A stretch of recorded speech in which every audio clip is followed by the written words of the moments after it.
1년에 버려지는 반려동물 공식적으로 10만 마리, 공식적으로만 수십만 마리가 1년에 없어지는 거고.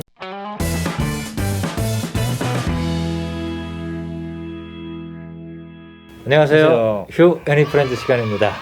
자, 오늘은 반려인의 자격? 거창하게.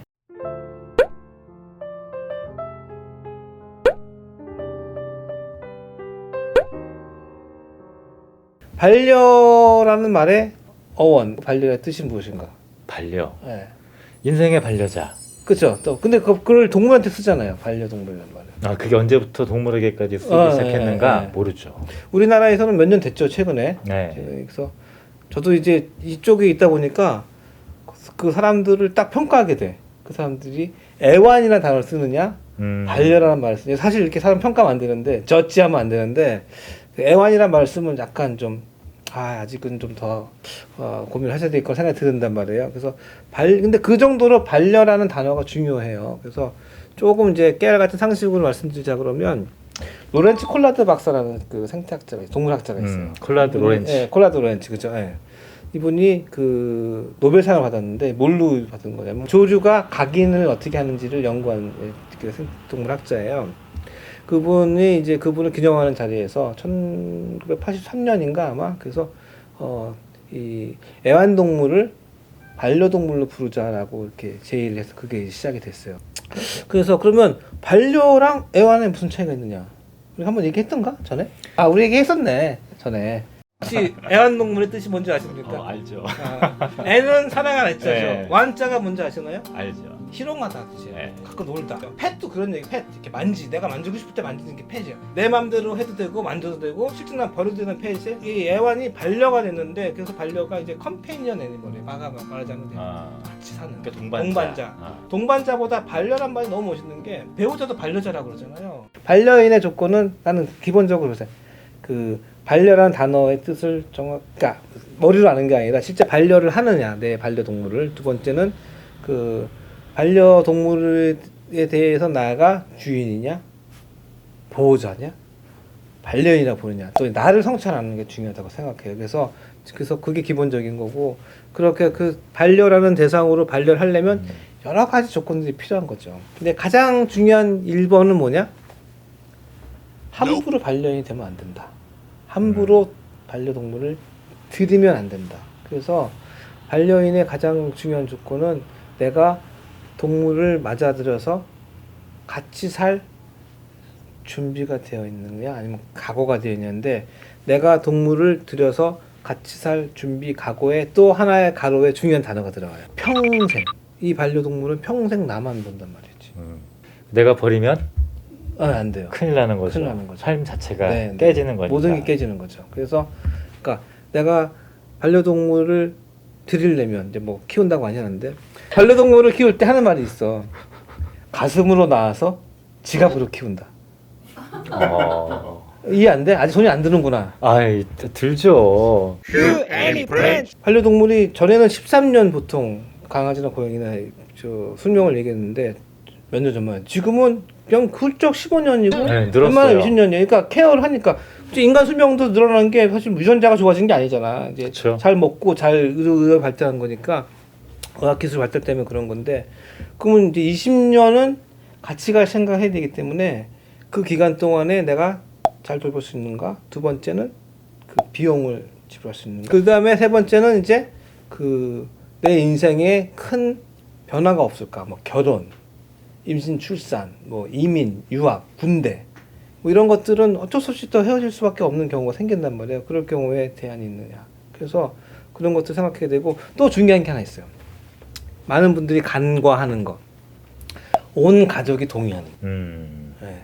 그래서 온 가족이 동의하지 않은 상태에서 들였다가 가족 관계가 나빠지고 결국은 뭐 안 좋게 되는 경우가 많기 때문에 지금까지 얘기한 반려인의 조건들 중에 또 하나 중요한 게 이런 공부를 계속 해야 된다는 거예요.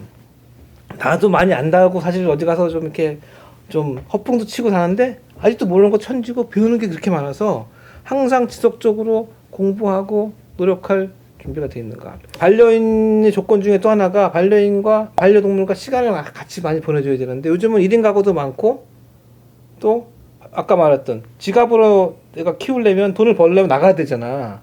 그러니까 사실 되게 아이러니한 거야. 얘를 케어하기는 돈을 만들기 위해서 난 나가서 일을 해야 돼. 그럼 얘는 그만큼 또 반려인 기다리면서 불행한 거지. 그래서 반려인과 시간을 오래 보낼 수 있는가 생각해. 그래서 어떤 분들은 내가 이제 강아지 데리고 얘기하는 거 보면 그런 분이 있어. 아, 참 나는 반려동물을 뭐 그분 얘기 키우고 싶은데 못하겠다. 왜? 나는 집에 있는 시간이 없다. 그래서 이분은 반려인이 될 자격이 있는 분이지 사실은 아니까. 그래서 함부로 들이지 말라라는. 그러니까 오히려 이제 서구에서 특히 이제 영미 쪽 윤리학에서는 이 동물 윤리의 접근에 들어가는 태도가 결국은 인간이 동물에 대해서 갖는 태도를 바람직하게 유지하다 보면 그게 인간에 대한 윤리로까지도 확장이 될 수 있다라는 뭐 논거를 가지고 많이 얘기를 하는데 오히려 이제 그 얘기를 들으면서 그 반려인의 조건이라고 하는 그 속의 철학이 중용에서 말하는 성, 정성. 아, 그 성개념하고 같은 뜻인 것 같아요. 그렇지, 맞아. 네. 네. 주의를 기울이는 거죠. 네, 그 정성을 드린다라고 하는 맞아요. 말이 이제 쉽게 그 의미랑 오늘도 또 그냥 또 한 줄로 정리해 주시고 또 하나 덧붙일 게 또 있어요. 이걸 다 잘해줬어. 그러니까 이런 내가 얘기한 여러 가지 조건들을 다 갖췄고 실제로 잘해. 근데 결국에는 반려동물은 웬만하면 나보다 먼저 떠나요. 그래서 그렇죠. 얘를 잘 떠나보낼 그 준비가 돼 있는 사람이 사실 되는데 그거 굉장히 어렵잖아요. 너무 무서워. 어려워. 내가 지금 잔디가 많이 아파요. 우리 애기가 많이 아프니까 이제 많이 하고 다니니까 이제 응원도 많이 해서 덕분에 잔디가 지금 잘 버티고 있는데 이제 가끔 이제 너무 안 좋을 때는 막 진짜 집 밖에도 못 나가고 막 그 비상대기 하거든. 그러면 이제 어떤 분들이 나를 위로한다고 이제 슬슬 마음의 준비를 하셔야 되지 않냐고 그래요. 그 마음의 준비한다는 말 하잖아요. 근데 나의 그 리스폰스, 나의 답은 뭐냐면 준비해서 되는 게 있고 안 되는 게 있는 거야. 이건 안 돼. 네, 그래서 난 처음 겪는 이 이별이 이제 예상하는 이별이기 때문에 너무 힘들어요. 그래서 그런 것도 잘 감내할 수 있는가. 그러니까 반려동물로 인한 나의 그동안 기쁨, 뭐 즐거움, 여러 가지 위로 뭐 수 없지만 그것을 다 상쇄할 만큼 이제 그 이별의 슬픔이 클 것 같아가지고 좀 힘든데 그래서 그것도 꼭 염두를 해두고 받아들여야 된다. 제일 걱정스러운 게 우리나라는 반려동물을 받아들이는 문턱이 너무 낮거나 없어요. 그냥 쉽게 살 수가 있고 쉽게 입양할 수가 있고 근데 이런 준비가 안 된 상태에서 반려동물을 받아들이면 케어가 안 돼. 그러니까 얘가 제대로 못 살거나 삐뚤어져. 제발 사회적 제도적으로 우리가 얘기하는 이렇게 좀 원론적이고 뭐 철학적인 반려동물을 돌봐야 되고 뭐 정성을 이런 얘기가 아니라 이것을 제도적으로 해야 되기 때문에 중요한 것이 반려동물 번식업을 규제해야 되고 그 다음에 동물 등록제 사실 이런 얘기를 많이 해야 되거든요. 동물 등록제를 지켜야 되고 더 나아가서는 뭐 예방접종 중성화 수술까지 우리가 다 하지 않으면 안 되는데 우리나라가 반려동물 산업이 커지지만 반려동물을 책임지고 보호하고 반려동물 상속화 반려동물 문화를 만드는 조건들은 한 개도 안 돼 있어요. 그래서 사실 모든 게 다 산업화 연결돼 있어서 굉장히 심각합니다.